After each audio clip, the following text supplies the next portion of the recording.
이렇게 구분을 하게 되는데, 이런 이제 시대적 구분에 따라서 그 시대에 이제 나타난 여러 가지 사상들, 또 불교의 개념들이 이제 전체적인 이제 교리를 공부하는 가운데 여러분들이 이제 배우시게 됩니다.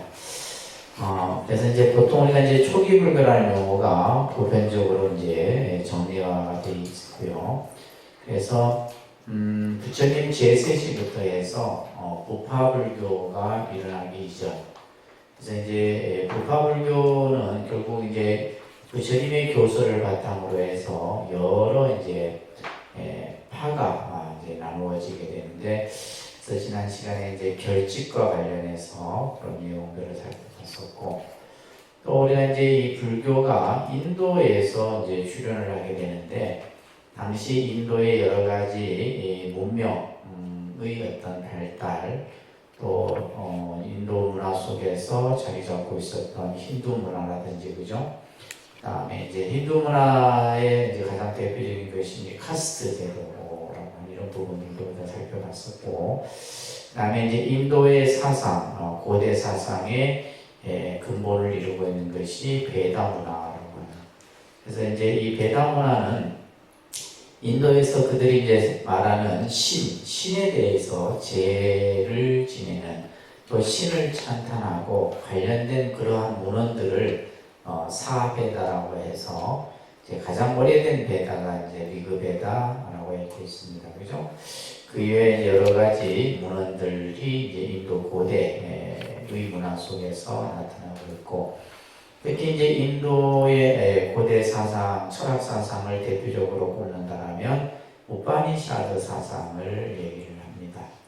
그래서 이제 이 우파니샤드 사상은 크게 이제 개념이 뭐냐면 그 우주의 근본을 우주의 근본, 또 이제 창조 신인 브라만의 개념과 또 아트만이라고 하는 나라고 하는 이 개념을 근본으로 해서 설명을 했습니다. 그래서 이 아트만이라고 하는 것은 결국 요즘 말로 하면 어떻게 보면 이제 영혼, 또 정신 이런 의미로도 우리가 볼 수가 있는데, 쉽게 말해서 이제 어떤 그 외형에 나타난 내가 아니라 내 안에 잠재되어져 있는 나를 이제 보통 아트만이라고 얘기를 합니다. 우리가 보통 이제 자아라고 이렇게 이제 얘기를 하죠, 그죠? 자아로.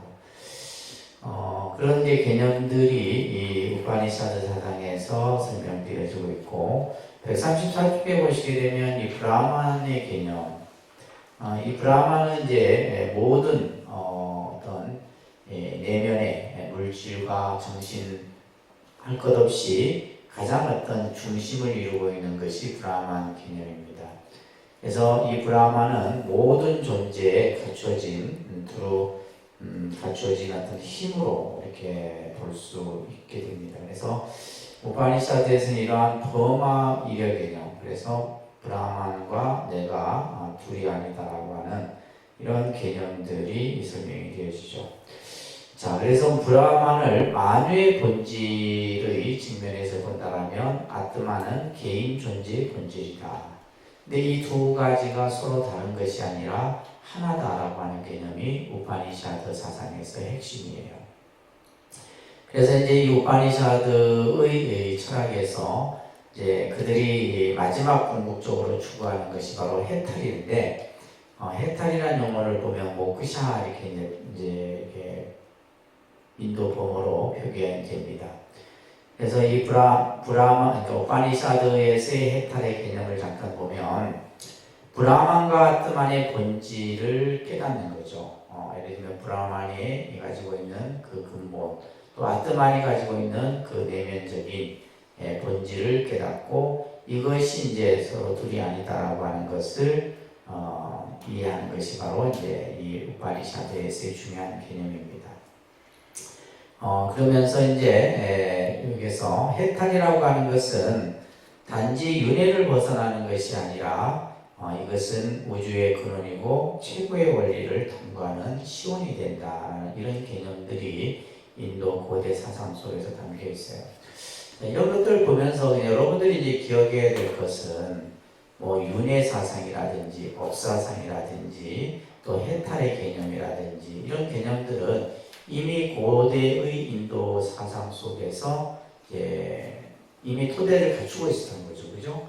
그것을 이제 부처님께서 불교라는 종교가 출현하면서 그러한 사상들을 불교식으로 해석하고 불교적 개념으로 이렇게 함께 수용했다라고 하는 이런 개념 정도만 여러분들이 이해하시면 될 싶습니다. 자, 오늘은 이제 육사외도와 관련해서 이제 몇 가지 형이상학과에 대한 개념들을 조금 정리를 해보도록 하겠습니다. 이 육사외도는 인도의 철학을 또 공부하는 본주에서 굉장히 중요한 인물들이에요.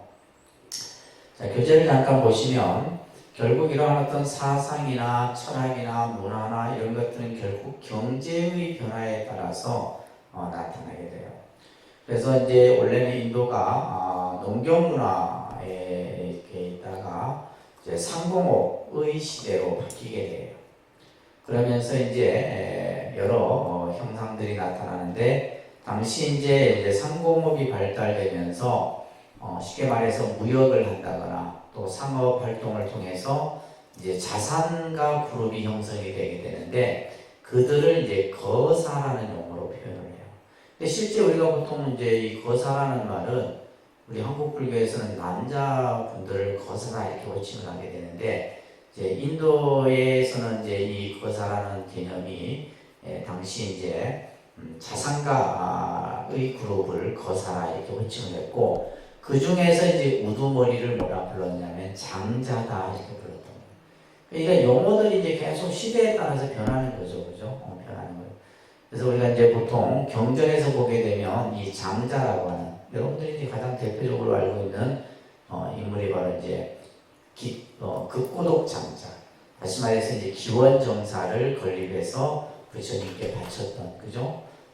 그 극고독 장자가 이제 당시 굉장히 큰 어떻게 보면 요즘 말로 하면 이제 재벌이죠, 재벌군에 속하게 되는데 이러한 그래서 이제 우리가 이제 이 불교의 어떤 출현과 더불어서 이걸 보게 되면 당시 그 밑에도 나와 있지만은 전제군주 시대에 큰 나라가 한 4개 정도의 강대국이 있었고 그에 따라 이제 작은 나라들이 한 16개 정도의 나라들이 있게 됩니다.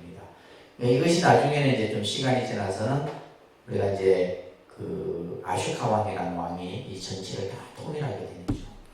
근데 이제 보통 요게 지금 4개의 나라 가운데 고살라라든지 마가다 하면 우리가 이제 빈비사라 왕이라든지 그죠? 이런 왕의 이름들을 들어보셨을 텐데 이제 부처님 당시 때 이러한 왕이 전제군주 시대에 왕이 불교에 귀의를 하죠.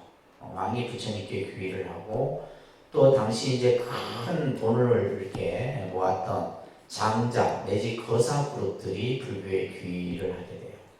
그러다 보니까 이제 불교 교단이 뭐예요? 짧은 시간 안에 당시 힌두 문화라든지 바라몬 교라든지 여러 이제 종교가 있었지만은 짧은 시간 안에 불교가 이제 크게 발전할 수 있었던 요인 중에 하나가 부처님이 가지고 있는 사상도 사상이지만은 이런 어떤 외적인 이런 것들도 중요하게 이제 우리가 볼 수 있는 부분입니다. 자, 그러면서 이제 새로운 시대의 변화가 나타나게 돼요.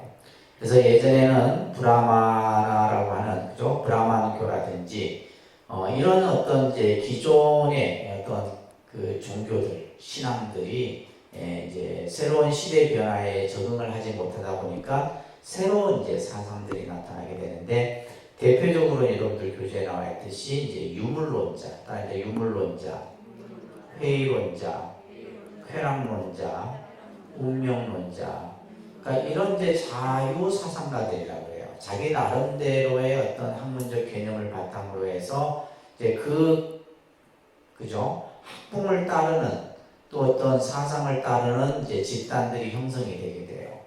그래서 이러한 이들을 이제 쉬라마나라고 이렇게 불리죠. 쉬라마나. 이 쉬라마나라고 하는 이제 이 원래 학문적 표현은 사문이 된 거예요. 요즘 말로 하면 이제 승려죠, 승려. 스님을 이끄는 겁니다. 그래서 이제 당시 이러한 부처님이 수행하실 때, 아직 이제 불교가 만들어지기 전에 이러한 자유사상가들이 이제 이런 어떤 수행자 집단들이 형성을 하게 되는 거예요. 그러면서 이제 이들은 기존의 어떤 현실 생활에 권태를 느끼고 출가를 하고, 그죠? 그러면서 때로는 유행의 생활을 하게 되고, 이런 모습들이 나타나게 되는 겁니다. 그러면서 이제 당시 신흥 도시를 중심으로 해서, 다시 말해서 상공업, 경제 활동이 일어나면서 새로운 도시가 이제 형성이 되고, 그런 것을 기반으로 해서 이제 슈라마나 사문을 이제 존경하는 이런 어떤 사회적 풍조들이 나타나게 돼요. 그 밑에 보시게 되면 인도의 어떤 사회 현상 중에 이제 카스트 제도와 더불어서 중요하게 다루어지는 것이 바로 이 사주기의 이제 모습이에요. 이 인도인들은 당시 이제 4개의 그 시간을 이렇게 기준점을 둬서, 첫째는 범행기라고 하는 것이 있어요. 그러니까 범행기. 이 범행기는 이제 뭐냐면 베다를 공부하는 이제 그런 시기예요. 어릴 때부터 이제 베다 문헌을 접하고 베다의 어떤 사상이나 이런 것들을 배우게 되죠. 그러다가 이제 가주기가 되게 되면 이제 결혼을 해서 이제 가정을 꾸리게 됩니다. 그러다가 어느 또 시기가 되면 임석기, 이제 집에서 나와서 숲에서 생활하거나 이런 또 생활들을 하게 돼요. 그러다가 마지막에 이제 유행기라 해서 마지막 자신의 삶을 여기저기 다니면서 때로는 이제 뭐 여러 가지 수행을 한다거나 이런 것들을 통해서 이제 어떻게 보면 이런 그 사주기의 개념들이 이제 인도의 생활 속에서 우리가 볼 수 있어요. 이제 이런 것들이 어떻게 보면 영향이 되어져서 그 우리가 이 말하는 남방불교, 태국이나 스리랑카 이런 데서는 뭐예요? 남자는 반드시 뭘 해요? 출가를 해야 돼요. 그래서 처음에 학습을 하고 또 이제 출가를 한 후에, 그러고 나서 예를 들면 이제 다시 이 사회 활동을 한다든지, 그래서 이제 이런 것들도 아마 이런 그 배경을 바탕으로 해서 만들어지지 않았나 이렇게 보는 거죠. 자, 이러한 당시 여러 이제 그 사상 또 종교 이런 사상가들이 나타나게 되는데, 크게 두 분류라고 이렇게 보시면 돼요. 136쪽에 보시게 되면 바라문, 우리가 또 보통 바라문이라고 이렇게 부르는 이제 그런 종교가들이 있었고, 그 다음에 아까 얘기했던 슈라마나라고 하는 사문, 그죠? 그래서 바라문과 사문이라고 하는 두 이제 종교 사상가 또 종교 집단들이 형성이 되게 됩니다. 그래서 브라마나는 주로 이제 수정주의를 중심으로 해서, 이제 이 수정주의는 뭐냐면 요가라든지 이런 명상이라든지 이런 걸 통해서 이제 수행을 하는 형태고, 고행주의는 이제 슈라마나라고 하는 이제 사문 집단들은 고행주의, 그러니까 육체적인 고통을 이렇게 해서 절정의 어떤 고통을 이겨냄으로써 해탈의 그런 기쁨을 느끼는 이런 형태들이 이제 나타났던 거죠. 그래서 주로 이제 이러한 브라마나나 슈라마나라고 하는 이 두 종류의 그 집단들이 주로 이제 다루어졌던 내용들이 뭐냐면, 그 밑에 이제 적지설, 전변설 이런 이제 조금 어려운 표현이 있는데, 당시 이제 그들이 이제 주장하는 개념들이 있었어요. 그 중에 하나가 뭐냐면, 이 세계나 또 우리가 이 살아가는 모든 어떤 요소들이 이제 어떠한 원리와 요소로 구성되어져 있다고 보는 거예요. 그래서 나중에 나오겠지만 4요설, 7요설, 12요설, 그래서 이 우주가 또 어떤 인간의 존재가 모든 현상들이 어떠한 요소, 원소로 이루어졌다라고 주장하는 설이 이제 적지설이고, 이제 전변설 같은 경우는 이제 뭐냐면 브라만, 우주의 근본 브라만이 이제 중심이 되어져서 모든 것들이 나타난다라고 하는 것이 전변설이에요. 자, 그런데 이제 이러한 당시의 사상가들이 가지고 있는 견해가 굉장히 다양했었어요. 다시 말해서 불교에서만 해도 62가지의 견해가 있었고 자이나교 같은 데서는 363가지의 견해가 나타나고 있다는 거예요. 그래서 이러한 이제 견해를 중심으로 해서 특히 이제 윤회 전생의 사상들이 나타나는 겁니다.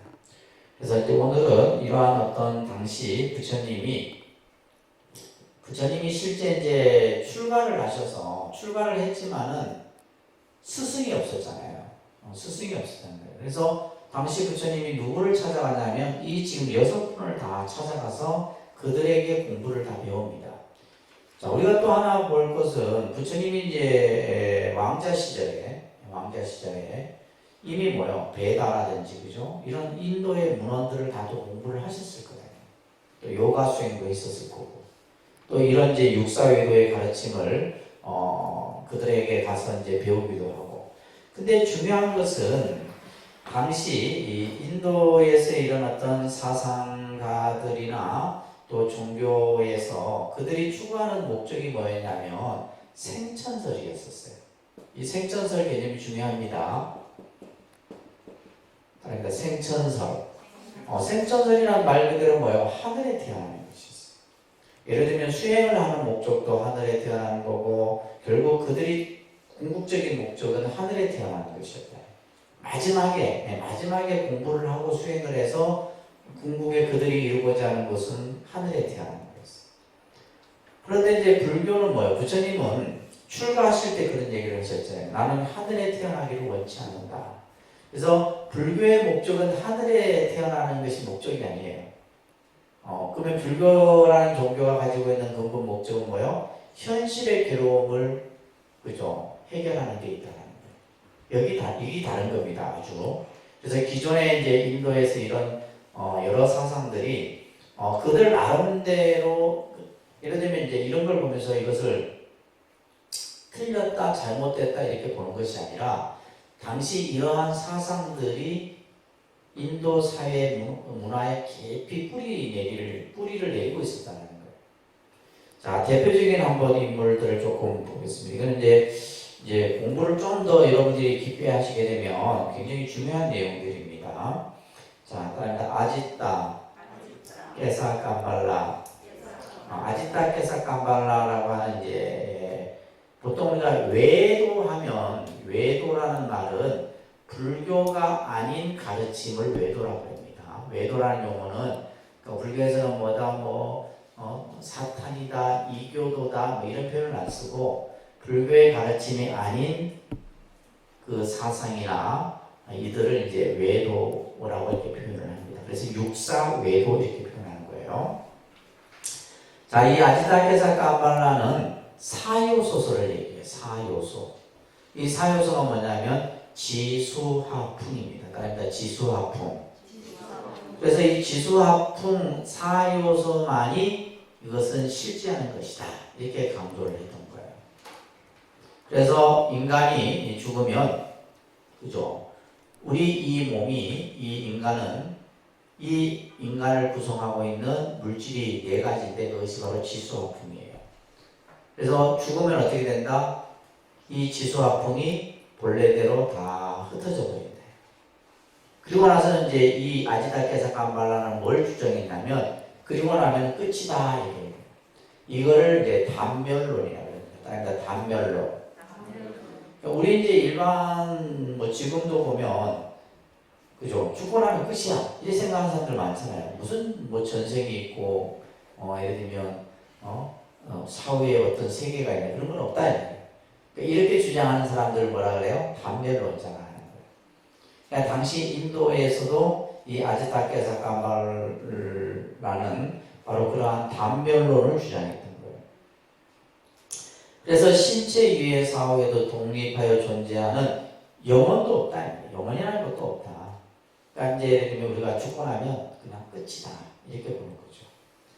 그렇기 때문에 뭐예요? 현세와 내세는 존재하지 않는다. 사후가 존재하지 않고 그렇기 때문에 뭐예요? 우리가 예를 들면 인간이 선한 일을 하든 악한 일을 하든 그 가보를 받을 일도 없다. 그래서 뭐예요? 도덕을 부정하는 거예요. 인과를 부정합니다. 인과 부정. 그래서 당시 이제 이 아지타케사 까발라 같은 경우는 그냥 뭐요? 나중에 뒤에 나오겠지만은 쾌락주의를 주장합니다.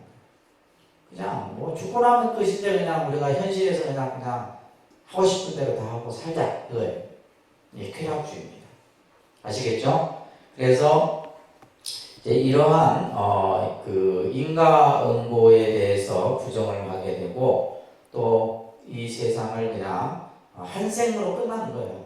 이걸 주장했던 인물이 바로 아지타케사카입니다.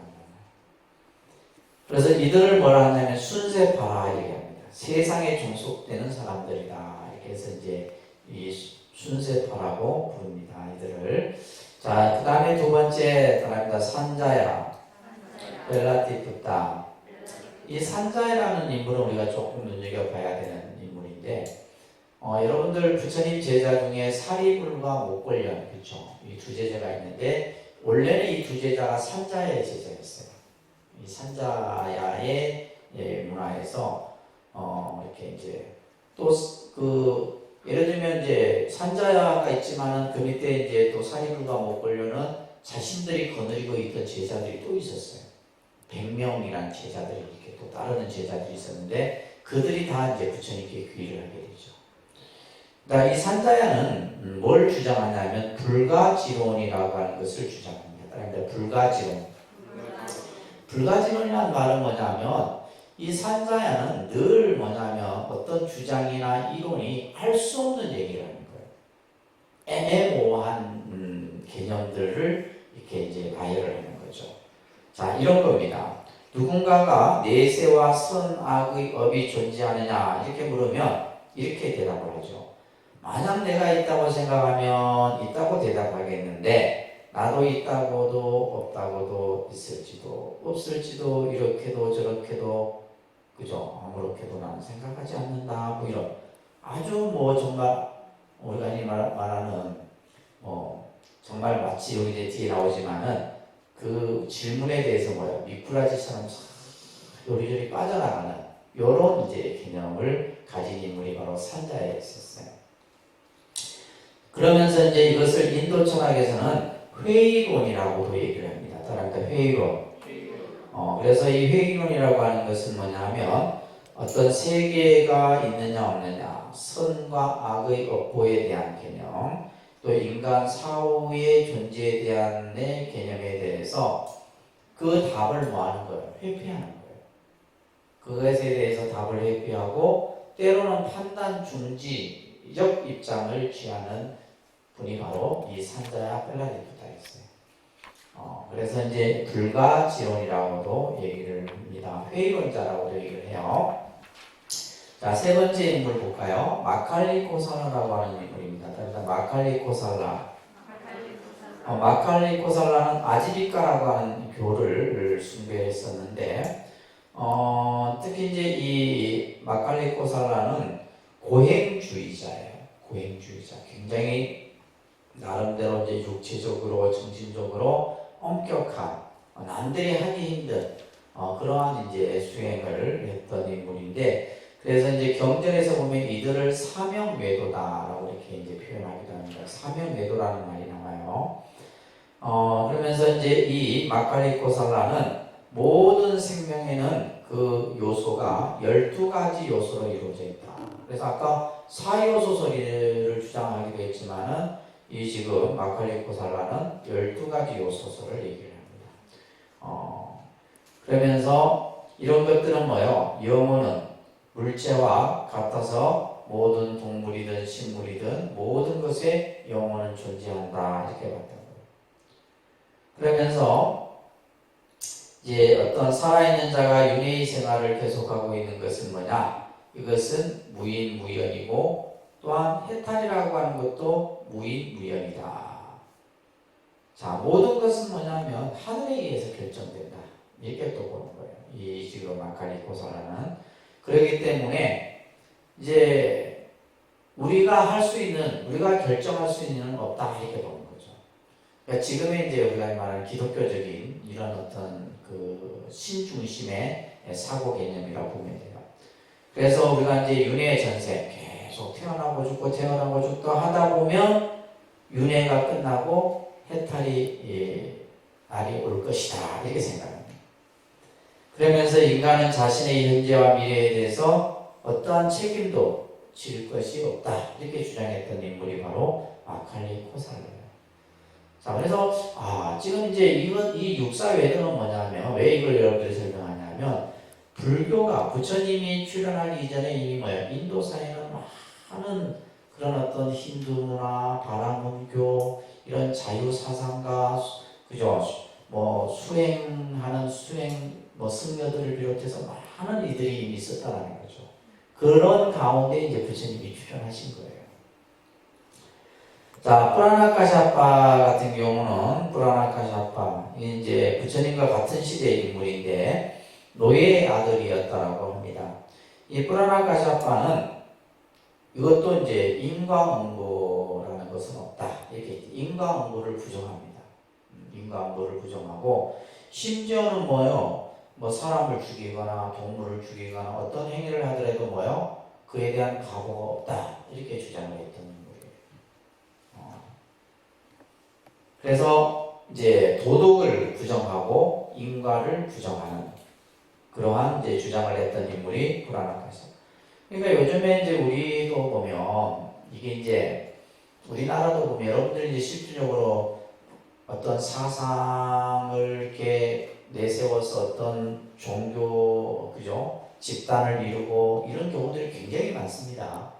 굉장히 많아요. 우리가 말하는 뭐 기독교, 불교, 카톨릭 이런 종교 말고 우리가 말하는 이제 민족 종교 같은 경우는 어떤 한 인물이 어떤 사상을 가지고 그죠 원불교도 그런 케이스고 불교 안에서도 원불교 같은 경우도 그런 케이스고 예를 들면 불교 안에서 천태종 같은 경우도 마찬가지죠. 한 인물에 의해 갖고 모든 교리가 만들어지고 이제 그것을 따르는 이제 사람들이 생기는 거죠. 이제 그런 식의 이제 우리가 예를 들면 뭐 대순주의에도 마찬가지고 그죠? 뭐 천도교도 다 마찬가지. 그러니까 인도도 이미 이제 그와 같은 이러한 다양한 어떤 사상가들이나 또 이제 종교 뭐 지도자들이 있었다는 겁니다. 그러니까 이들이 이제 막 주장하는 것들에 대해서 막 추종하고 따르고 그죠? 이런 사람들이 굉장히 많았다는 거예요. 자, 다섯 번째 빠꾸다 까짜야나라고 하는 이분은 이제 우리가 7요소설을 얘기해요. 모든 이 존재는 7가지 요소로 이루어져 있다. 그러니까 이제 4요소설, 뭐 12요소설, 7요소설 다 같게 이제 그죠? 그래서 이들이 보는 것은 뭐냐면 어떤 이 존재로 이 존재가 어떻게 이루어져 있느냐, 어떤 요소로 이루어져 있느냐, 또 누가 이것을 만들었느냐, 이것이 어떻게 운영이 되느냐, 사람이 어떤 원리로 살아가느냐 이런 것들에 대한 이야기들이에요. 그래서 이들은 이제 특히 이러한 요소만의 실제를 인정하는 이러한 학파들을 승론학파라고 합니다. 승론학파. 아까 뭐 순세파 이런 데 용어들이 있었는데 이제 이런 어떤 인도 철학의 사상으로 발전이 되게 돼요. 여섯 번째가 이제 니간타 나나부타라고 하는 인물인데 이분이 이제 자이나교의 교조입니다. 자이나교. 지금도 인도에는 자이나교가 있죠. 이 자이나교가 있는데 이제 이 자이나교를 창시한 이 사람을 일컬어서 마하비라라고 이렇게 일컬어요. 마하비라라는 용어로서 위대한 영웅이라고 이제 후대 사람들이 좀 일컫습니다. 이 니간타도 왕족 출신이에요. 그래서 30살에 출가해서 이제 수행자가 되고 또 명상을 하기도 하고 또 고행을 하기도 하고 이러면서 이제 나름대로 어떤 이 교를 만들게 됩니다. 그리고 이제 이 니간타가 주장했던 것이 뭐냐면 어떤 사물에 관해서 절대적이거나 혹은 일방적인 판단을 내려서 안 된다라는 주장을 하게 돼요. 이것은 이렇다, 저것은 저렇다 라고 이제 어떤 확정지어서 어떤 그 결론을 얘기해서는 안 된다는 거예요. 그래서 이것을 이제 인신론적 입장에서는 부정주의 또는 상대주의자라고 이렇게 표현을 합니다. 그리고 인간은 어떠한 상황에서도 지켜야 할 법이 있다. 그래서 이제 이 자이나교는 5계를 지킬 것을 강조해요. 5계를 지킬 것을 강조하는데 특히 이제 이제 흰옷을 이 자이나 교도들은 흰옷을 입기도 합니다. 그리고 특히 이제 그 윤회와 해탈에 있어서도 독자적인 교서를 주장을 하기도 하고, 그러면서 여러 가지 이제 개념들이 설명이 되어져요. 그리고 이제 이 자이나교의 수행자들을 일컬어서 빅구라고 해요. 빅구. 그러니까 우리가 지금 불교에서 비구라는 이 용어도 이미 이제 인도의 당시에 사용되어졌던 용어예요. 사용되어졌던. 그래서 출가한 수행자를 이제 이 자이나교 같은 경우는 빅구라고 이렇게 불려지기도 했다는 거예요. 자, 이런 이제 육사 외도들의 면면들을 보면서 그러니까 결국 이 육사 외도의 사상들을 부처님께서는 다 배우시죠. 다 배우고 이들이 이제 주장하는 어떤 여러 가지 이론이라든지 이런 것에 의해서 이것은 내가 가야 할 길이 아니다라는 것을 아시게 되는 거죠. 그러면서 이제 당시 여러 가지 이러한 그 인도 사상에서 중요하게 다루어졌던 내용들이 주로 보면 우주의 실제에 대한 문제, 어떤 사후에 대한 문제, 또 이게 뭐 신에 대한 존재에 대한 문제, 여러 가지 이런 개념들을 우리가 이제 일반적으로 형이상학이라는 표현을 했습니다. 형이상학. 이 개념이 굉장히 중요한 개념이에요. 자, 그러니까 불교의 가르침은 항상 현실적이며 실천적인 성격을 지니고 있다. 자, 이 말이 중요한 말입니다. 여러분들이 이제 불교를 공부하면서 불교의 가르침은 그 가르침의 중심은 현실에 있다는 거예요. 현실. 그러니까 우리가 말하는 이제 뭐 과거의 어떤 문제를 가지고 다루는 것도 아니고 또 미래, 어떤 죽고 나서 사후의 문제를 얘기하는 게 아니에요. 불교의 가르침은 항상 뭐에 있다? 현실. 지금 내가 당면에 있는 현실적인 입장에서 모든 것을 바라보고 이것을 실천을 통해서 그것을 구현하려고 하는 이러한 특성을 가지고 있는 겁니다. 그렇기 때문에 초경험적 사실에 대한 논의를 희론이라는 말을 써요. 희론.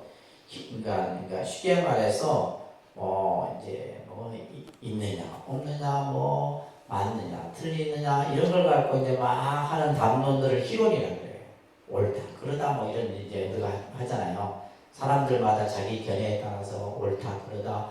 예를 들면 영혼이 있느냐 없느냐, 세계에 사후가 존재하느냐 존재하지 않느냐, 나는 존재한다고 본다 이런 얘기들, 이런 것들을 뭐라 그래요? 희론이라고 해요. 그래서 부처님은 희론을 배척합니다. 그래서 희론을 초월한 것이 불교의 입장이에요. 자, 그러면 불교는 이러한 문제에 대해서 어떠한 태도를 가지고 있느냐, 이 교리의 가장 중요한 개념이에요. 그래서 이건 이제 초기 교설에서 아주 핵심이 되는 개념입니다. 그러니까 초기 불교는 우주의 기원과 범주에 속하는 물원들과, 그죠? 우리가 예를 들면 이 우주가 어떻게 해서 이루어졌느냐, 이 세상은 어떻게 만들어졌느냐, 그리고 이 세상은 어떠한 원리에 의해서 움직여지고, 그죠? 이런 것들에 대한 끊임없는 물음들이 이미 수천 년 전부터, 그죠? 종교에서든 또 사상에서든 철학에서든 계속 대두되었던 문제들이에요. 그리고 예를 들면 영혼과 자아에 대한 본질, 그죠? 영혼과 자아, 나는 누구인가? 이런 문제들, 그죠? 예를 들면 영혼이 과연 있느냐 없느냐 이런 문제들. 또 사후에 대한 문제들, 그죠? 죽고 나서의 어떤 내세에 대한 문제들. 그 다음에 이제 성자의 상태라는 것은 예를 들면 부처님이 사후에 존재하느냐 존재하지 않느냐 이런 물음들, 이런 것들을 전부 뭘로 봤다? 불교에서는 형이상학으로 봤다. 그러니까 형이상학이라는 것은 결국 알 수 없고 볼 수 없는 개념들을 형이상학이라고 해요. 알 수 없고 볼 수 없는. 이제 이런 문제들은 우리가 알 수 있어요. 그죠? 볼 수 없는 것들이란 말이에요. 사후의 세계를 내가 어떻게 알아요? 내가 지금 현재에서 어떻게 우리가 사후의 세계를 알고 이미 수억 년 전에 그런 우주의 기원을 우리가 어떻게 아냐? 지금이 이제 과학이 발달되고 하다 보니까 모든 것을 데이터로 또 어떤 원리에 의해서 그것을 이제 찾아내지만은, 이제 지금 이 시대 때는 불교가 출현했을 때 이 시대 때는 과학이 발달되지 않았잖아요. 그렇지만 뭐 천문학이라든지 지리학이라든지 이런 것들 이런 학문들은 있었어요. 그래서 이러한 여러 가지의 이런 문제들을 이제 형리상학이라 하는데, 자, 이것과 관련해서 이제 경전에 보게 되면 여러 이제 그 문제들을 제기하는 내용들이 나옵니다. 특히 이제 연기와 관련된 내용인데, 아첼라카샤파라는 인물이 이 부처님께 이런 질문을 해요. 이거는 이제 우리가 뭐 이렇게 할 수 있는 질문이기도 하죠. 자, 고라고 하는 문제를 가지고, 괴로움이라는 문제를 가지고, 이것을 가지고 이제 다양하게 질문을 합니다. 괴로움이 나 자신에 의해서 일어나는 것이냐. 그러니까, 괴로움이라는 것이 내 안에서 일어나느냐, 외부에서 일어나는 것이냐, 양쪽 다에서 일어나는 것이냐, 그와 관계없이 일어나는 것이 이런 생각들을 하잖아요. 그러니까 부처님 당시 때 이미 이 아첼라카샤파는 이런 질문을 부처님께 했다는 거예요. 괴로움이 자기 자신에 의해서 일어나는 것이냐, 이것을 고의 자연기다 이렇게 표현했고, 괴로움이 다른 것에서 의해서 만들어지느냐, 괴로움이 외부에서 다른 것에서 의해서 야기되느냐, 또 자기 자신과 다른 것으로 야기되는 것이냐, 자기 자신도 아니고 다른 것도로도 야기된 것이 아닌가, 뭐 이런 이제 개념들에 대해서 부처님은 뭐 맞다, 그렇다, 그렇지 않다 이렇게 답을 하지 않고 어떻게 답을 했어요? 그렇게 말하지 말라 이렇게 그래. 이게 부처님의 대화법이에요. 그렇게 말하지 말라. 예를 들면 그러니까 우리가 일반적으로는 예를 들면 뭐 자기가 가지고 있는 견해를 기준으로 해서 그러죠. 그렇다, 그렇지 않다라고 대답을 했을 거예요. 그래야지만 질문한 사람이 분명하게 알 수가 있는데 부처님의 대답은 뭐다? 그렇게 말하지 말아라. 그래서 우리가 이제 경전에 보게 되면 부처님의 대화를 우리가 엿볼 수 있는 장면들이 많이 나와요. 특히 금강경 같은 데서는 수보리가 이렇게 질문을 해요. 그래서 부처님은 어떻게 생각하십니까? 이렇게 수보리가 묻죠. 그러면 부처님께서는 너 생각이 틀렸다 맞다 이렇게 대답하지 않아요. 절대. 그러면서 어떻게 대답을 하냐면 너는 그것에 대해서 어떻게 생각하느냐 다시 물어요. 부처님께 물었던 것을 부처님은 그것을 듣고 나서 먼저 답을 정해주질 않아요. 정해주지 않고 너는 그것에 대해서 어떻게 생각하느냐. 그러면 이제 수보리가 나는 이렇게 생각합니다. 이렇게 하잖아요. 그러면 부처님은 그 다음에 뭐라고 하냐면 나는 그렇게 생각하지 않는다. 이런 이제 그러니까 네 생각이 틀렸다는 게 아니라 내 생각이 네가 말하는 것과 같이 생각하지 않는다 얘기해요. 그러면서 그래야지만 대화가 계속 이어지니까. 그래서 금강경 같은 경우에는 이제 그런 식의 대화가 나오게 되는데 여기서는 이제 부처님은 뭐예요? 그렇게 말하지 말아라. 괴로움이 자기 자신에게 일어났다? 아니 외부에서 일어났다? 그렇게 말하지 말아라. 이렇게 얘기를 합니다. 왜? 이유가 있어요. 그 다음에 내용을 보시면 괴로움이 자기 자신에게서 일어났다라고 한다면 이거는 뭐냐면 상주론에 대한 상주론적인 인식에 갇혀 있을 수 있다. 상주론. 괴로움이라는 것이 내 안에서 내가 만들어낸다.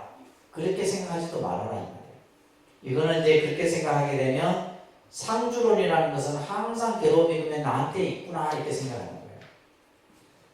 두 번째는 괴로움이 밖으로부터 생겼다. 이거는 이제 단멸론으로 생각을 가질 수 있다. 이것을 이제 우리가 이제 흔히 단상이라고 해요. 단상. 그래서 단멸론, 상주론. 우리가 이제 이 모든 것을 이제 일반적으로 두 가지 견해를 갖게 되죠. 그죠?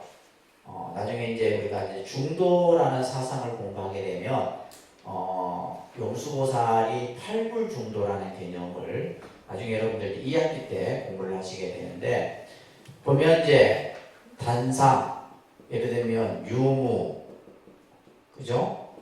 그러니까 예를 들면 모든 걸 이렇게 두 가지로 다 이렇게 구분해. 뭐 옳다, 그러다, 시비. 또 각 하나고 다르고 일리. 그 다음에 뭐 거래, 가고 오고. 이런 식의 이제 이것을 이제 보통 두 가지 견해에 우리가 갇히게 되는 거예요. 그래서 여기서 말하는 것처럼 하나는 상주론, 또 하나는 단멸론으로 나아간다. 세 번째는 이제 이 상주론과 단멸론을 다 함축하고 있기 때문에 부처님께서는 그죠? 그렇게 말하지 말아라는 답을 하셨던 거고, 네 번째는 연기 자체에 대한 이제 부정이었던 거죠. 이와 관련해서 이제 경전에 보게 되면 이제 이러한 형이상학과 관련된 문제들을 질문하는 내용들이 나옵니다. 예를 들면 보세요. 세계는 상주하는 것이냐, 그죠? 영원한 것이냐, 무상하는 것이냐, 또 유한한 것이냐, 무한한 것이냐, 신체와 영혼은 같은가, 다른 것인가, 열애는 사후에 존재하느냐, 존재하지 않느냐, 뭐 이런 문제들. 자, 이런 것들은 이제 총 14가지의 문제를 얘기를 하는데, 이것을 14무기라고 합니다. 이거는 14무기라는 용어를 꼭 기억하세요. 그러니까 14무기. 그러니까 다시 말해서 우주의 기원이나 또 어떤 사후의 이제 어떤 본질이나 이런 것에 대한 질문에 대해서 무기라는 것은 뭐냐 하면 답을 하지 않으신 거예요. 침묵. 그래서 이 물음에 대한 답은 침묵이에요. 그래서 무기설법이라고 합니다. 그러니까 무기설법. 그러니까 우리가 꼭 뭐 그 질문에 대해서 맞다 틀리다라고 답을 해야지 답이 아니라 그거 물음에 대해서 답을 하지 않아도 뭐다? 그것이 하나의 이제 설법인 거죠. 그래서 우리가 예를 들면 이제 선사들이 법상에 올라가서 한마디도 하지 않고 내려오는 경우들이 있어요. 그것을 양구라고 합니다. 선에서의 양구. 법상에 딱 올라갔는데 한 말씀도 하지 않고 올라갔다 그대로 내려오셔요. 그러면 그것이 답을 설법을 하지 않은 게 아닙니다. 이미 법을 다 설한 거예요. 법을 다 설한 거예요. 이게 이제 선에서 나타나는 모습인데, 그래서 이제 경전에도 보면 이러한 무기설법이라고 하는 형태가 나타나요. 이 형이상학에 대해서 부처님은 침묵으로 법을 이제 답을 하신 거죠. 자, 이것을 이제 독화살의 비유라고 하는, 이거 독화살의 비유는 여러분들 기본 과정에서 잠깐 들으셨을 거예요, 그죠? 이 독화살의 비유를 여러분들이 이제 좀 밑에 내용을 한번 보시면, 어떤 사람이 길을 가다가 이제 화살을 맞았는데 그 화살이 독이 묻었던 화살이에요. 그러면 이제 독이 묻은 화살을 맞았으니까 주위에 사람들이 달려들어서 이제 독을 하려고 하니까 이 사람은 뭐예요? 화살을 빼지 말아요. 누가 나에게 이 화살을 쐈고 독의 성분은 무엇이고 화살의 재질은 무엇이고 이런 이제 그것을 알기 전에는 빼지 말아요. 그럼 어떻게 되겠어요? 이미 죽어버린 거예요. 지금 당장 해야 될 것은 뭐예요? 독 묻은 화살을 빼는 것이 급소입니다. 마찬가지로 이제 이 비유를 설하면서 여러분들 144쪽에 보시게 되면 부처님이 이제 경전에서 이런 얘기를 하죠. 마루카부타여 세계는 상주하는 것이다 라는 견해가 있을 때 청정한 수행을 실천할 것이다 라고 하는 것은 올바르지 않다. 다시 말해서 이 마루카부타가 부처님께서 답을 해주시면 저는 부처님의 제자가 되겠습니다 이렇게 했었어요. 예를 들면 세계가 영원하냐 영원하지 않느냐, 예를 들면 부처님이 사후에 존재하느냐 존재하지 않느냐 자기가 가진 의문에 대해서 답을 해주시면 저는 부처님의 제자가 되겠습니다. 이것에 대해서는 부처님이 만약에 그런 견해를 가지고 너가 수행을 한다라고 한다는 것은 올바르지 않은 것이다. 또한 마루카부타요, 이 마루카부타는 수학자입니다. 수학자. 그러니까 이제 기본적으로 논리적 사고를 가지고 있었던 거예요. 굉장히 논리적이고 철학적 사고를 가졌던 청년이었는데 결국 이 마루카부타가 이제 이런 질문을 하는 거죠. 자, 또한 세계가 이런 어떤 그러한 견해가 있을 때나 또 견해가 없을 때, 그죠? 너가 수행을 잘 할 것이다 라는 생각은 올바르지 않다는 거예요. 자, 그러면서 그 넷째 줄에 보게 되면 우리에게는 지금 그죠? 어떤 문제가 항상 대두되고 있어요. 자, 생존이 있고 늙음이 있고 죽음이 있고 고통, 슬픔, 근심, 번뇌가 있단 말이에요. 나는 지금 현실에 있어서 이러한 것들을 그죠? 이러한 것들의 제압을 살아가고 있는 것이다. 그래서 이제 부처님께서는 자, 밑에 보시면 부처님께서 붓다가 우리들에게 제시하고자 하는 것은 이거였어요. 이게 이제 제일 중요한 내용입니다. 자, 인간 존재에 항상 따라다니고 있는 것이 바로 뭐요? 늙고 병들고 죽음이에요. 이것을 우리는 생로병사라 얘기합니다. 그런데 생로병사. 이게 가장 본질적인 거예요. 이게. 그래서 우리가 이제 이 괴로움이라고 하는 중생의 현실을 불교에서 얘기를 할 때 이 괴로움의 본질이 바로 뭐냐면 생로병사입니다. 생로병사예요. 결국 이 문제가 항상 우리에게 대두되고 있는 문제다라는 거예요. 그렇기 때문에 괴로움의 제압은 바로 지금 즉시 시행되지 않으면 안 되는 것이다. 이 문제를 바로 해결해야 되는 것이지 마치 동 묻은 화살을 바로 빼는 것과 같은 것이다. 근데 우리는 뭐예요? 이 문제를 놔두고 뭐예요? 세계는 유한한지 무한한지 뭐 사후가 뭐 내세가 있는지 없는지 이게 지금 중요한 게 아니에요. 그걸 예를 들면 있다고 한들 없다고 한들 그죠? 없다고 한들 아무런 이 문제를 해결하는데 도움이 되지 않는다라는 거예요. 그래서 이제 우리가 흔히 불교의 어떤 가장 핵심이 바로 뭐냐? 이 문제로부터 우리가 벗어나는 길이에요. 그래서 이제 여러분들 생사해탈이라는 말이 있잖아요, 그죠? 그래서 생사라는 이 것으로부터 벗어나는 거, 생사를 벗어나는 거. 이것이 이제 부처님께서는 가장 급하고 급한 일이다라고 얘기를 했던 거예요. 그렇기 때문에 붓다는 세계가 상주하는 것인지 어떤지 따위 형이사각등의 논의에 대해서 대답하지 않는 것이다. 이 대답하지 않는다고 하는 사실이 불교의 입장을 잘 나타내고 있는 것이다. 여기에 이제 불교의 핵심이 있는 거예요. 근데 우리는 자꾸 이제 불교를 공부하는 사람들이 보면 잘못 공부를 하다 보면 이런 문제에 더 관심을 갖게 돼요. 실제 그런 분들이 계세요. 괜히 쓸데없는 그냥 그런 것들 아까 뭐라 그랬어요? 희롬이라 그랬어요. 희롬. 아무 도움이 안 되는 거예요. 도움이 안 되는 이야기를 가지고 맞니, 틀리니, 옳으니, 그러니 뭐 이러면서 이제 따지기 좋아하고. 근데 부처님께서도 말했듯이 이제 그럴 때는 뭐예요? 아무 답을 하지 않는 거죠. 그러니까 굳이 답을 해주면 늘 아무 도움이 되지 않는 거예요. 그래서 이제 경전에 이렇게 나와요. 아니 부처님이시라면 충분히 이 청년에게 답을 해 주실 수 있을 텐데 왜 하지 않으셨습니까? 이렇게 물어요. 내가 예를 들면 있다고 한들 없다고 한들 그에게 무슨 도움이 되겠냐고. 이 문제를 해결하는 데는 도움이 되지 않는다. 자, 따라합니다. 불교의 교설이 제시하는 초점은 항상 현실의 인간 그 자체의 눈을 돌려야 한다고 강조하고 있다.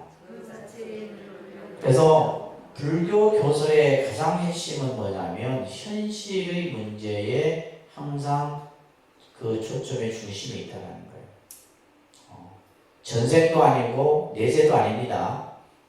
전생도 아니고 내세도 아니고 지금 내가 현재 당면하고 있는 이 문제를 해결하는 것이에요. 이 괴로움이라고 하는, 그죠? 이 괴로움이라고 하는 이 현실이에요. 이것이 중생의 현실이다. 이것을 어떻게 우리는 극복하고 이겨내고 이것으로부터 자유로워질 수 있을 것인가에 대한 문제가 불교 교설의 핵심입니다. 이것만 알면 여러분들 불교는 아주 모든 걸 다 이해할 수가 있습니다. 여기 가장 제일 중요한 내용이에요. 아셨죠? 그래서 초기 경전에서는 붓다의 교설을 현실에서 경험되는 것이, 현실에서 경험. 내가 지금 지금 당장에 내가 볼 수 있는 것이래요. 내가 경험할 수 있는 것이고 또 시간을 가로막지 않는 것이다. 지금 현재에서 내가 바로 그것을 볼 수 있고 또 여기에 와서 보아야 할 것 등으로 설명하고 있다. 마론카프타에 내가 그들에게 설명하지 않은 것은 무엇인가? 나는 세계가 영원하다든가 유한하다든가 라고 설명하지 않았다. 부처님은 이런 현기상학에 대해서 한마디도 한 적이 없으세요. 있다 없다 뭐 유한하다 무한하다 한 적이 없습니다. 그리고 나는 세계는 유한하다든가 무한하다든가 또는 세계는 끝이 있다든가 없다든가 하는 문제를 설명하지 않았다. 마론카프타요. 왜 내가 그런 것들에 설명하지 않았는가? 그것은 뭐에 맞지 않기 때문이다? 도리에 맞지 않으며, 도리는 이치에 맞아요. 진리에 부합되지 않는다 이 말이에요. 어느 누가 그걸 알겠어요? 알 수 있는 사람은 없는 거예요. 예를 들면 이제 그것이 맞다라고 추정하는 이제 생각들을 가진 사람들의 모임인 것이지, 그것이 정말 정확하게 맞다고 틀리다고 얘기할 수 있는 것은 없다라는 거예요. 도리에 맞지 않고 범행의 근본도 되지 않아요. 범행이라는 것은 청정한 행을 말하는 겁니다. 염리, 탐, 멸진, 적정, 열반에 아무런 쓸모가 없다. 다시 말해서 깨달음에 나아가는데, 해탈의 길에 나아가는데 아무런 도움이 되지 않는다. 그러므로 나는 그런 것들에 대해서 설명하지 않는 것이다. 그러면 마론카프타야 내가 그들에게 설명했던 것은 무엇인가? 자, 따라합니다. 부처님이 이게 불교의 근본 핵심이에요. 내가 너희들에게 했던 말은 이것이다 이 말이에요. 따라합니다. 이것은 괴로움이다. 그죠? 이 고라고 하는, 이 괴로움이라고 하는 문제를 불교는 제일 먼저 제시를 합니다. 이 문제를 제시한 이유가 뭐냐면 우리 현실이기 때문에 그래요. 현실의 모습이기 때문에 그래요. 우리가 사는. 그래서 자 보세요. 태어나는 순간부터 뭐예요? 우리가 목숨이 마치는 그 순간까지 우리의 삶은 끊임없는 고의 모습이 끊어지지 않는다. 여기에는 뭐냐면 우비고니가 또 있습니다. 근심하고 슬퍼하고 괴로워하고 하는 이런 어떤 모습들이 우리 삶의 모습 속에 그대로 다 나타나는 거예요. 그래서 이것은 괴로움이다. 그래서 불교는 제일 먼저 이제 부처님께서 던졌던 핵심의 가르침이 바로 괴로움의 문제인 거예요. 이것은 괴로움이다. 그러니까 이것은 괴로움을 생기게 하는 원인이다. 자, 괴로움의 원인이 뭡니까? 그죠? 우리는 집착이라 이렇게 배웠어요. 그냥 일반 교리적으로 그냥 이해하면 괴로움의 원인은 뭐다? 집착인 거예요. 결국 이 집착이라고 하는 것이 괴로움의 원인이 되는 거죠. 자, 우리가 살아가는 데 있어서 이 괴로움이, 그러니까 예를 들면 괴로움이 뭐 나로부터 일어나느냐 외부로부터 이게 아니에요. 괴로움은 결국 뭐다? 집착이라고 하는 이 근본을 알아야 됩니다. 그래서 이제 그 집착에 대해서 이제 불교에서는 금강경에서든 무언각경에서든 이제 많은 내용들을 하는 거예요. 그 집착을 설명하는 거죠. 집착에 대해서. 그리고 이것은 괴로움이 멸진한 상태다. 이거는 뭐예요? 괴로움이 없어진 상태. 결국 뭐가 있다면 괴로움으로부터 벗어나는 길이 있다는 거예요. 그 길에 이르는 뭐예요? 방법을 설하십니다. 이것을 우리는 이제 사성제라고 배웠어요. 그죠? 그러니까 사성제. 그래서 불교 교선의 핵심의 그 가장 중심은 사성제입니다. 사성제. 사성제고 삼법이. 이것만 알면 불교를 다 아는 거예요, 사실은. 자, 그러면서 이제 부처님께서는 이와 같은 우리가 사실은 어떻게 보면 중생의 입장에서 보면 궁금해할 수 있고, 그죠? 알고 싶은 문제일 수도 있어요. 그죠? 영혼에 대한 문제, 나의 존재에 대한 문제, 그죠? 또 우주의 기원에 대한 문제, 이런 것들을 우리는 이제 그런 것들을 이제 철학적 관점에서는 끊임없이 다루고 있는 거죠. 근데 이제 불교는 그런 어떤 개념보다는, 형이상학적 개념보다는 현실의 문제에 중점을 두고 있다라는 거예요. 그래서 이 괴로움이라고 하는 현실로부터 내가 어떻게 이것을 극복해내고 이겨낼 것인가 라고 하는 부분이에요. 그래서 그 밑에 보시면 인도 불교는 인생의 고통으로부터의 해탈을 깊이 탐구하는 종교의 색깔을 가지고 있는 거예요. 고통의 문제. 그래서 고통이라고 하는 요 문제를 이제 불교에서는 그것을 이제 아주 깊이 있게 들여다보는 거죠. 그래서 이제 우리가 중생이 사는 현실을 불교에서는 무슨 세계라고 그런다 그랬어요? 사바세계. 무슨 세계? 사바세계.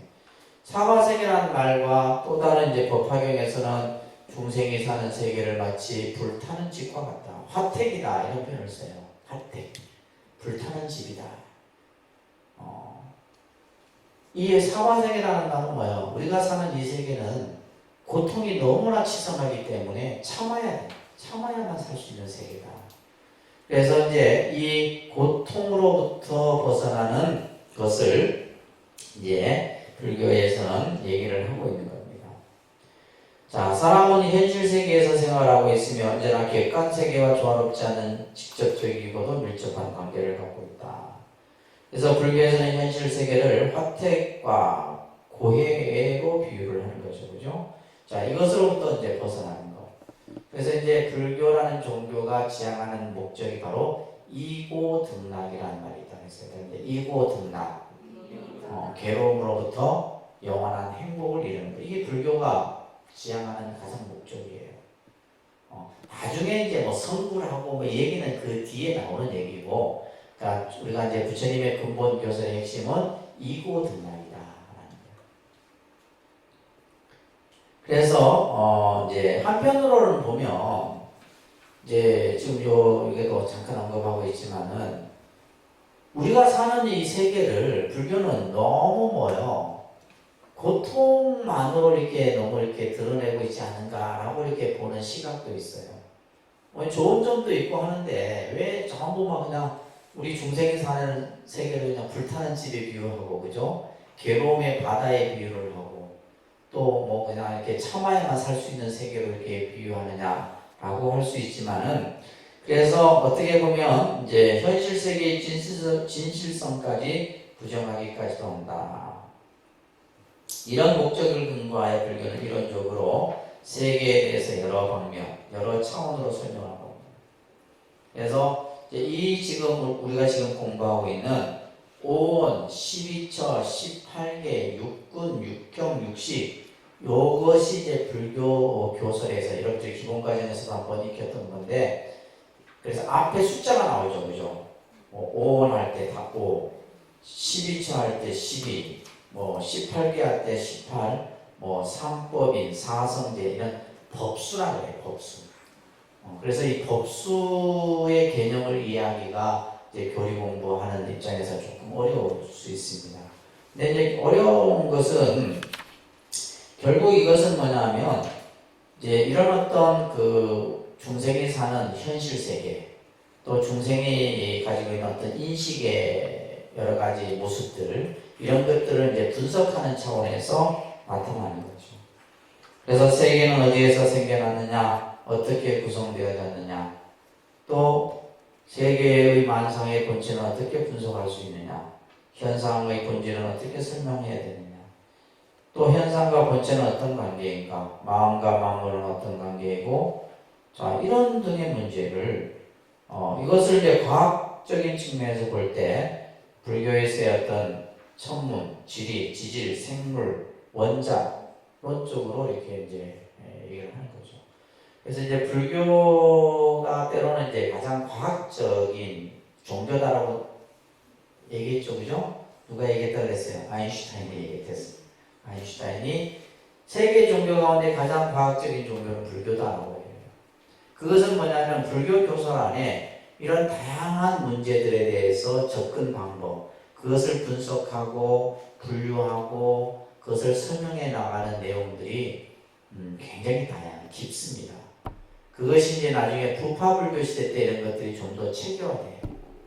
그러니까 초기 교설에서는 그렇게 깊게 다뤄지지 않는데 부파불교에 가게 되면 이제 논서가 나타나게 되죠. 그죠? 논서가 나타나게 되는데 그런 논서에서 이런 것들을 막 분석을 합니다. 분석을 해갖고 굉장히 불교를 어렵게 만들죠. 또 우주론적인 입장에서 보면 요소론, 구조론, 생성론, 본체론 자, 그래서 불교는 이러한 문제들, 그러니까 이러한 문제들을 때로는 다루다 보니까 뭐요? 불교를 철학에 가까운 종교다라고 표현을 하는 거예요. 철학에 가까운 종교다라고 이렇게 이제 종교학자들이 보는 거죠. 그러니까 종교는 뭐요? 오로지 어떤 절대자를 중심으로 해서 절대자의 믿음과 구원을 통해서 이루어진다. 이게 종교여야 되는데 불교는 이게 아니라 막 우주론을 막 분석하고 우리의 마음의 구조를 막 그냥 살피고 이런 내용들까지도 다 다루고 있다는 거죠. 그래서 의학적인 부분, 천문학적인 부분, 뭐 이런 다양한 것들을 자 그래서 이제 여러분들 반야경에도 보면 오온계공이라는 구절을 먼저 설명하면서 오온에 대한 개념을 조금 여러분들이 한번 들었기 때문에 좀 이해하기가 쉬울 겁니다. 자, 먼저 초기 불교의 이론의 중심은 어떠한 현상을 분석하는 데 있어요. 어떤 현상을. 자, 그래서 자, 나라고 하는 것을 나를 그죠? 나라고 하는 것을 이제 이것을 도대체 나는 무엇으로 이루어졌을까라고 하는 나는 뭘로 이루어져 있느냐 그죠? 나라고 하는 그래서 이것을 현상학적인 측면에서 나를 구성하고 있는 5가지 요소를 오온이라고 얘기하는 겁니다. 뭐라고 얘기한다고요? 오온이라고. 그래서 불교에서는 모든 현상, 우리의 존재를 분석하여 5가지 요소를 얘기하는데 그것을 이제 오온이라고 하고 여기서 온은 쌓을 온자입니다.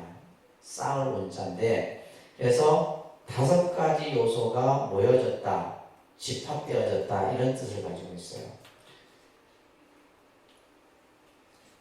그래서 이것을 색수상행식이라고 합니다. 그러니까 색수상행식.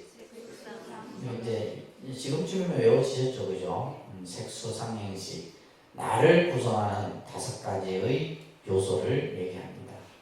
자, 경전에 나오는 얘기를 한번 잠깐 우리가 눈여겨볼 필요가 있어요. 같이 한번 소리내서 읽는 것보다 소리내서 읽는 게 훨 이해하기가 쉬워요. 같이 한번 읽습니다. 시작. 눈으로 색을 보면 무엇인가를 보는 마음이 생긴다. 이렇게 보는 마음이 있을 때 무엇인가가 보이면 그것에 대해서 느낌이 일어나고 생각이 일어나고 그것을 가지고 어떻게 하려는 생각이 일어난다. 이것이 수상행식이다. 보는 눈과 이들 4가지 수상행식을 사람이라 하면서 이들 오온에서 사람이란 생각을 하여 다음과 같이 말한다. 내가 눈으로 색을 보고 내가 귀로 소리를 듣고 이러면서 이제 경전이 쭉 설해집니다. 자, 이 경전 경구를 가지고 이제 우리가 보면 눈으로 그죠? 그래서 우리가 이제 이 육근 우리 신체 기관 중에 이 눈이라고 하는 것이 굉장히 중요하잖아요. 눈이 중요합니다. 왜냐하면 눈을 통해서 우리는 모든 것을 인식할 수 있는 범위가 가장 넓은 것이 눈이에요. 그죠? 우리가 예를 들면 눈이 안 보이면 어떻게 돼요? 눈이 이제 예를 들면 안 보이면 그 다음에 발달되는 것이 뭐예요? 귀의 청각이에요. 청각으로 이제 어떤 인식의 대상을 느끼는 거죠. 그러면 이제 눈도 안 보이고 귀도 안 들려. 그 다음에 뭐예요? 후각이에요. 냄새로 이제 인식을. 그래서 실제 이제 가장 넓은 범위를 인식하는 것이 바로 뭐다? 눈이에요. 그래서 눈을 통해서 우리가 가장 많은 번뇌가 일어나는 겁니다. 번뇌를 일으키는 요소도 뭐예요? 눈이에요. 그러니까 우리가 어떤 대상을 보면 뭐예요? 갖고 싶다는 생각도 일어나고 싫다는 생각도 일어나고 좋다는 생각도 일어나고 그죠? 안 보면 안 일어날 텐데 그러니까 눈에 보이니까 뭐예요? 다 일어나는 거예요. 그래야 안 돼요. 그죠? 저도 일어나요. 저도 이제 갖고 싶은 게 있으면 사야 되고 그래. 그렇듯이 이제 이 눈을 통해서 눈으로 이제 색이라고 하는 것은 색은 이건 물질입니다. 색은 뭐라고요? 물질을 얘기해요. 물질. 그래서 우리가 아까 이제 육사 외도를 중에 보면 물질의 요소가 4가지 요소를 얘기하는 사람이 있고 12가지 요소를 얘기하는 분이 있고 그죠? 7요소를 얘기하는. 근데 이제 불교에서의 이제 기본의 물질을 이루고 있는 4가지가 이제 4대를 얘기하는 거예요. 4대가 뭐라 그랬어요? 지수화풍이에요. 그죠? 지수화풍.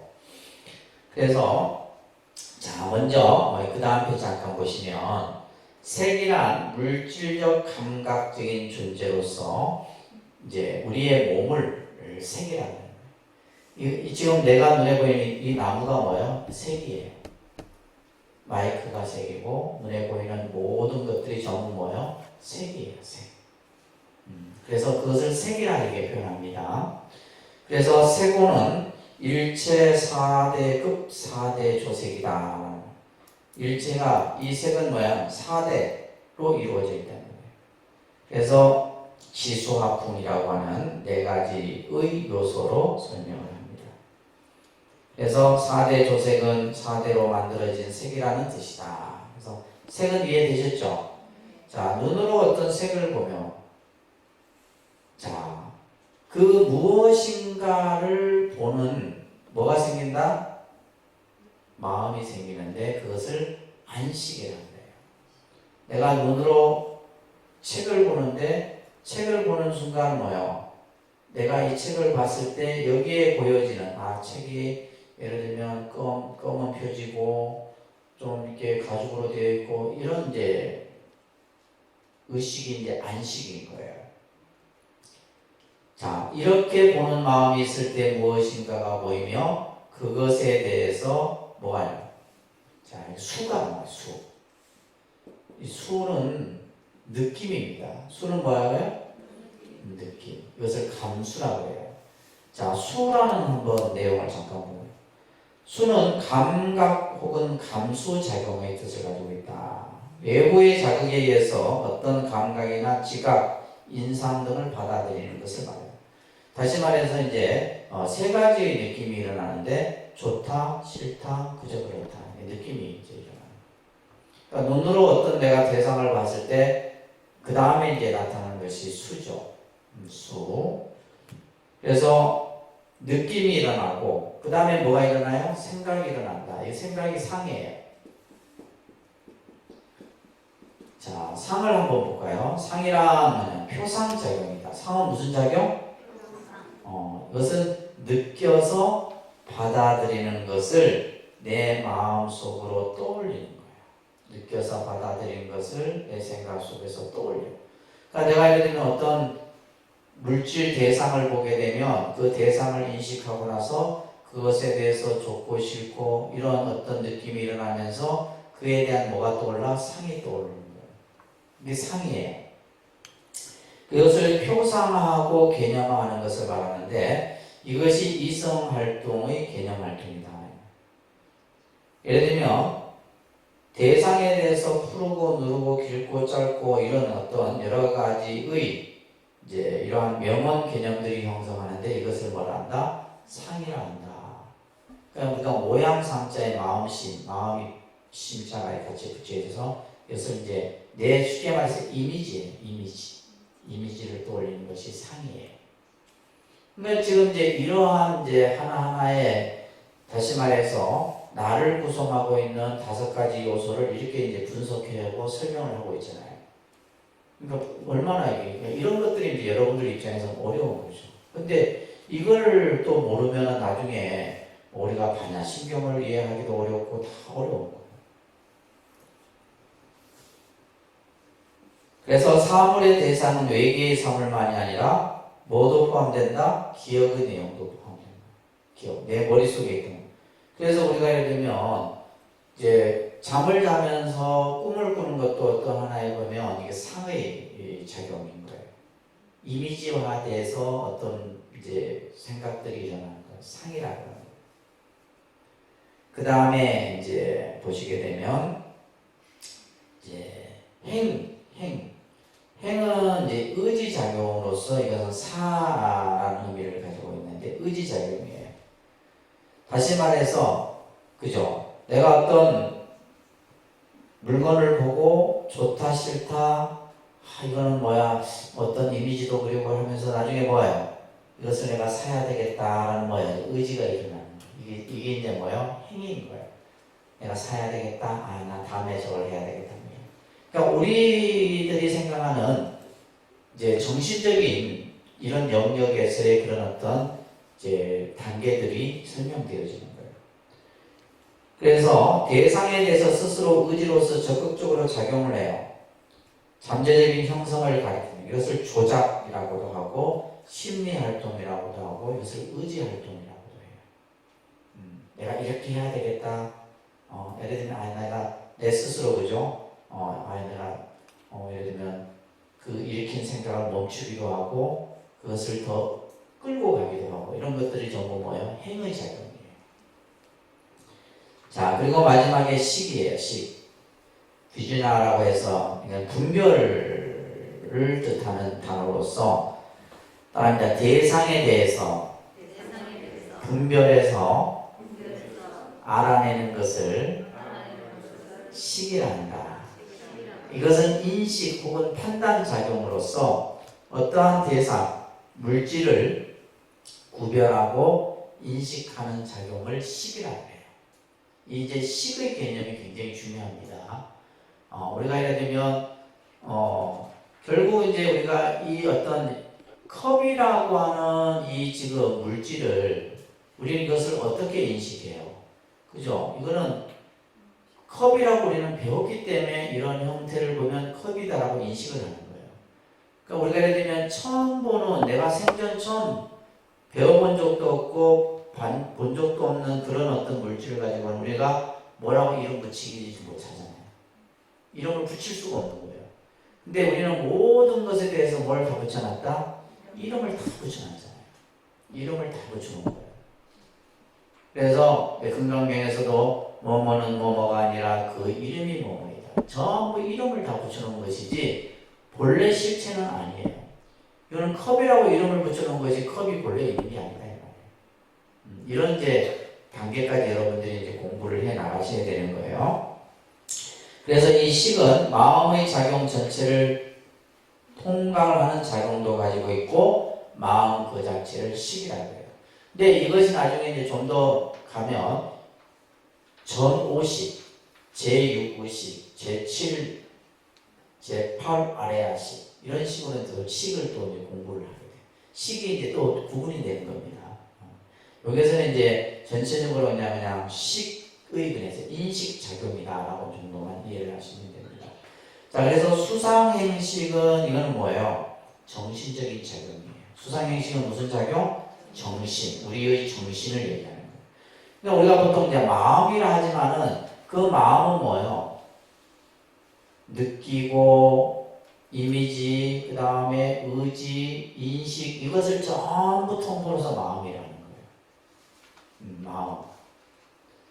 그래서 이제 색은 물질이고 수상행식은 뭐다? 정신, 마음을 얘기하는 거예요. 이것이 나를 구성하고 있는 5가지 요소다라는 거예요. 그래서 내가 눈으로 색을 보고 귀로 소리를 듣고 혀로 맛을 보고 그죠? 이런 식으로 이제 우리가 어떤 인식 기관을 통해서 어떤 대상을 그것을 느끼고 분별하고 하는 겁니다. 자, 이런 내용들이 지금 이제 설명되어지고 있어요. 자, 그 다음 페이지 넘겨보시면 이러한 오는 물질적인 면과 정신적인 면으로 되어 있지만 이것이 자아에 대한 집착의 원인이 되기 때문에 때로는 뭘로 표현한다? 오치온이라고도 표현해요. 오치온. 따라합니다. 오온설은 우리의 존재를 분석하여 우리의 잘못된 자의식에서 벗어나 무아의 이치를 설하기 위해서 쓰여진 것이다. 그래서 우리 아까 이제 우파니샤드에서 아트만을 얘기했잖아요. 아트만. 이게 나라는 거예요. 근데 불교에서의 교서는 무아의 개념을 얘기하는 거예요. 아나트만을 얘기하는데 그 아라고 하는 것이 결국 이러한 물질과 정신으로 이루어져 있지만은 이것은 실체의 모습이 아니다라는 거예요. 이것 또한 뭐다? 이름을 붙여놓은 것 뿐이다. 이런 개념을 설명하기 위해서 이제 이 오온소를 얘기해요. 그래서 반야신경에 뭐라고 했어요? 오온 개공이다. 오온이 뭐 하다는 거예요? 공하다라는 거예요. 오온이라는 것은 실체가 없다 이런 얘기예요. 오온이라는 것은 실체가 없다. 이 개념을 설하기 위해서 지금 이제 불교에서 오온소를 가지고 이렇게 아주 자세하게 분석을 하는 겁니다. 우리가 이제 이해하는 측면에서 이해하기가 쉽죠. 그죠? 오온 개공을 오온이 다 공하다는데 그 오온이 뭐냐 했을 때 그 오온을 하나하나 이렇게 또 설명에 들어가야 되는 거예요. 자, 그래서 우리의 존재를 인식론적 구조에 의해서 이것을 12가지 혹은 18가지의 영역으로 구분하는데 이것을 따라합니다. 12처, 18개 라고 하는 거예요. 그런 이제 인식론적인 분석이에요.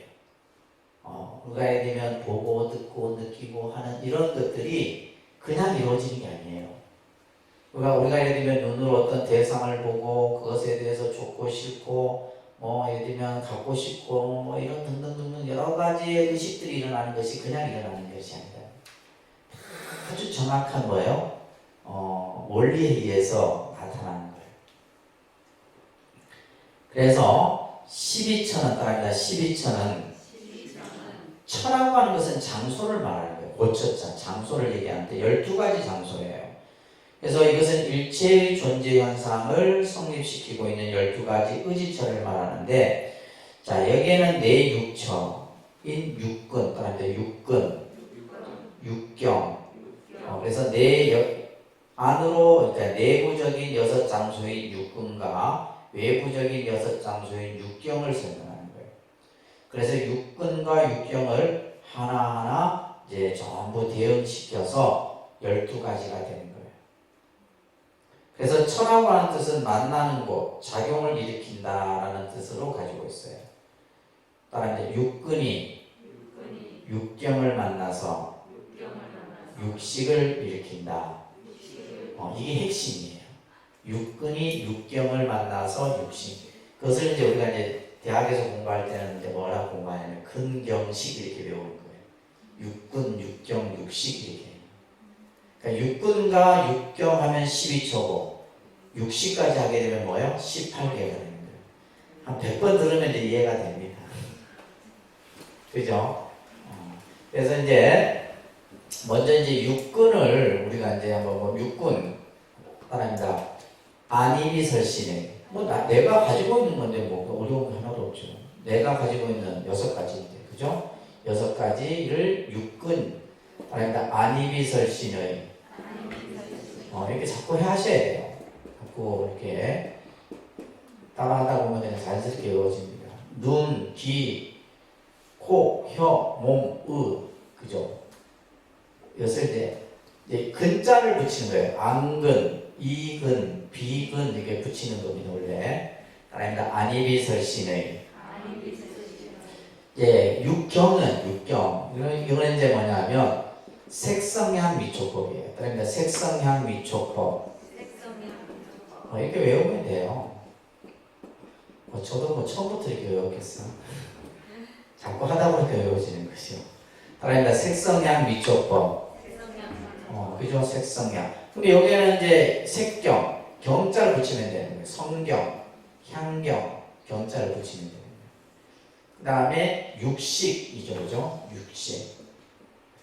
여기 이제 식은 뭐냐면 이제 안이비설신이에요. 따라합니다. 안이비설신이 이렇게 이제 되는 거예요. 이게 하나하나 이제 서로 이제 대비가 되는 거예요.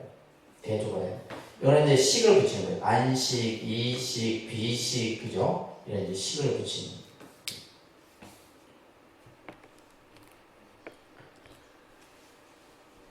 자, 그래서 여기 보시게 되면 육군이 육경을 만나서 육식을 일으키게 되는데, 자, 그래서 12처를 12입이라고도 표현해요. 입이라는 말은 이제 입구 이런 뜻을 가지고 있는데, 감각의 입구라는 의미를 가지고 있어요. 그래서 예를 들면 우리가 본다라고 하는 것은 뭘 통해서 보는 거예요? 눈을 통해서 보는 거예요. 어떠한 물질을 눈을 통해서 보는 거예요. 그러니까 소리를 듣는다는 것은 귀를 통해서 듣는 거죠. 그죠? 냄새를 맡는다는 것은 코를 통해서 맡는 거예요. 그래서 이제 입이라는 말을 쓰는 겁니다. 그래서 육근과 육경이 서로 침투에 들어가기 때문에 이것을 뭐라 한다? 12입이라 한다. 들어간다. 다시 말해서 육근이 육경에 들어가는 거예요. 다시 말해서 눈이 뭘 보는 거예요? 그죠? 색은 뭐라 그랬어요? 물질이라고 했잖아요. 물질을 눈을 통해서 어떤 대상을 보는 거예요. 눈에 보여지는 대상은 다 색입니다. 다 색을 보는 거예요. 귀를 통해서 소리를 듣는 거죠.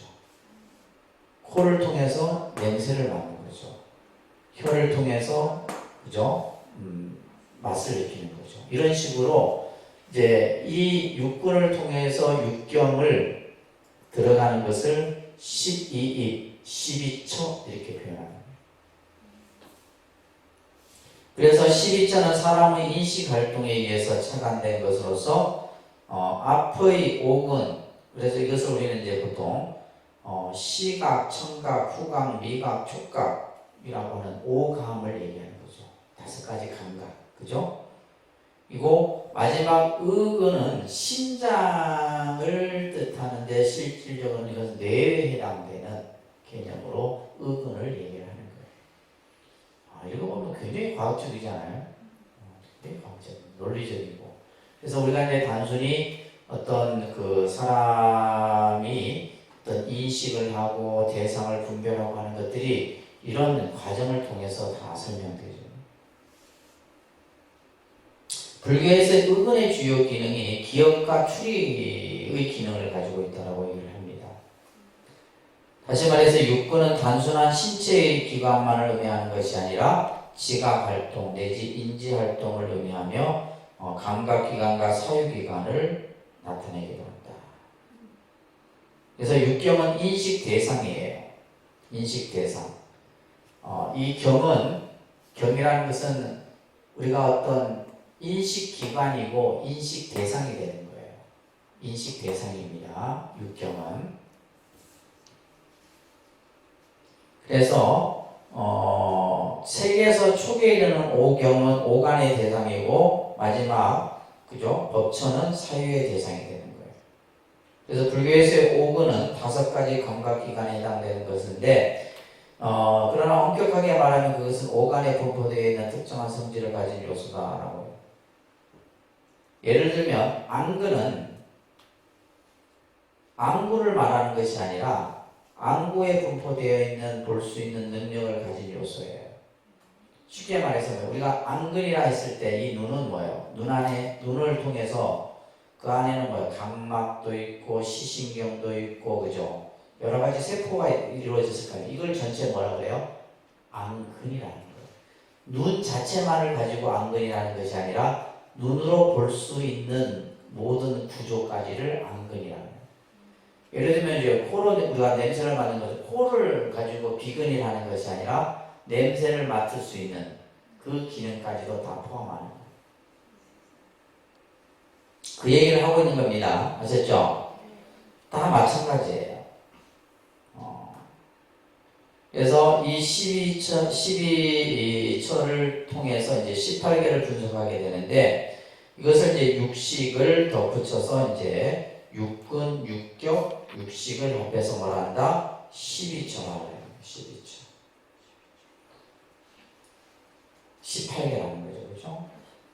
그 다음 페이지 넘겨보시면 불교에서는 18개가 우주의 모든 현상을 포섭하며 우주 만유에 대한 총체적 분류라고 생각한다.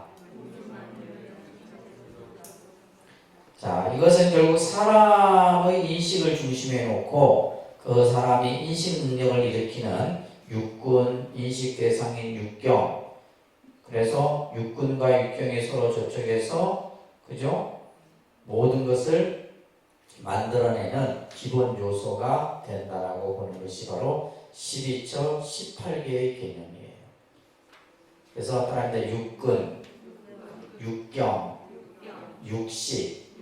그래서 육근과 육경을 합해서 뭐라 그러고 12처, 12입 이렇게 되고, 그죠? 세 가지를 다 합하면 뭐가 되고 18개. 개라고 하는 것은 이제 어떤 범위, 한계의 뜻을 가지고 있어요. 범위나 한계. 그래서 이제 처라는 말, 입이라는 말, 개라는 말, 이 용어들이 이제 좀 익혀야 되겠죠, 그죠? 이것을 이제 불교에서는 우리가 인식을 하고 이 세상이 모든 어떤 구성하고 있는 그러한 어떤 요소론적인 이런 이제 어떤 범위나 이런 개념들을 가지고 이 18개의 개념을 설명합니다. 그래서 이제 앞으로 계속해서 여러분들이 뭐 다른 경전에서도 나중에 이제 또 배우시겠지만은 5원 12처 18개 이걸 한 번 들어서 잘 이해가 어렵습니다, 그죠? 그래서 5원 12처 18개의 개념을 나중에 또 이제 반야신경 뭐 이런 데서도 나오고 많은 경전에서 나오니까 그때 보도록 할게요. 자, 그래서 이제 이 초기 교설에서 5원 12처 18개 요 개념을 기본으로 해서 우리의 어떤 인식의 분류라든지 그런 과정들을 설명하고 있다는 정도 이해를 하시면 되겠습니다. 다음 시간에는 이제 윤회업과 관련된 내용들을 조금 이제 보도록 할게요.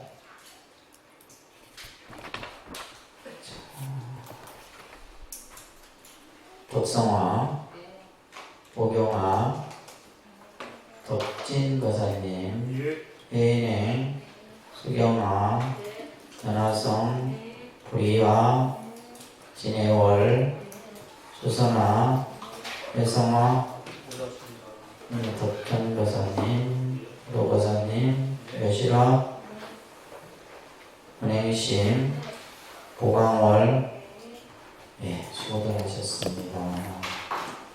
자, 자리에서 일어나서 사홍선 함께 할게요.